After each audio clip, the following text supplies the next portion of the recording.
এখানে শুধু আর্থিক চিন্তা ভাবনা আছে,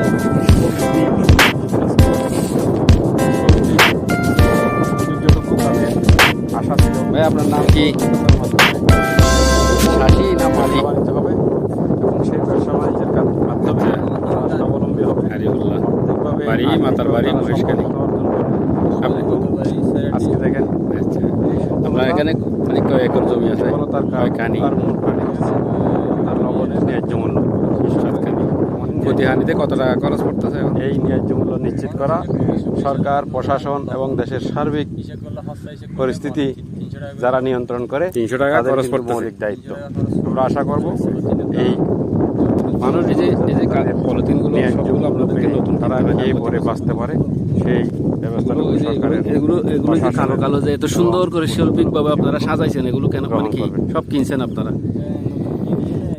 প্রতি বছর এটা নতুন কিনি করতে হয়, কিন্তু আমরা সব মিলিয়ে টোটাল মিলিয়ে 300 টাকা করে মনে খরচা করে। এখন কত আপনারা কত করে পান মনে? আমরা এখন কত দাম বেশি না কম? দাম 170 টাকা 80 টাকা করে কিনতেছি। অনেক লস। লবণে 300 টাকা খরচা গেছে, 70-80 টাকা মতো লবণের দাম পাইতেছি এখন।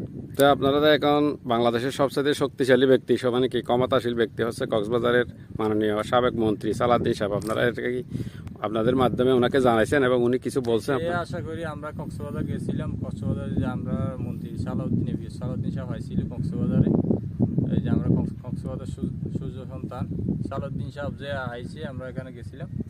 যাওয়ার পরে শুনতেছি, আমরা অনেক আশা করে গেছিলাম, শুনতেছি লবণের কথা বলছে ঠিকই, আমরা আশা করছিলাম এই আশার কথা বলছে, লবণের দাম উঠবো মানে দাম বাড়বো এই আশা আমরা দিছি এবং বলছে।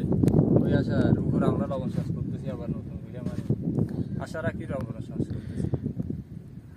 ইনশাআল্লাহ লবণের দাম বাড়বে, আপনারা সবাই আপনাদের দুঃখ কষ্ট আপনাদের আর্থিক দৈন্যতা কাটে যাবে। আমাদের সালাউদ্দিন সাহেব যেই কথা বলবে সেটা হইতে কক্সবাজারে মানে যেই কথা বলবে এটা 100%। আমরা আশা রাখি লবণের দাম ঠিকই কি দাম বাড়বো এই আশা রাখি আমরা কাজ করতেছি ইনশাআল্লাহ।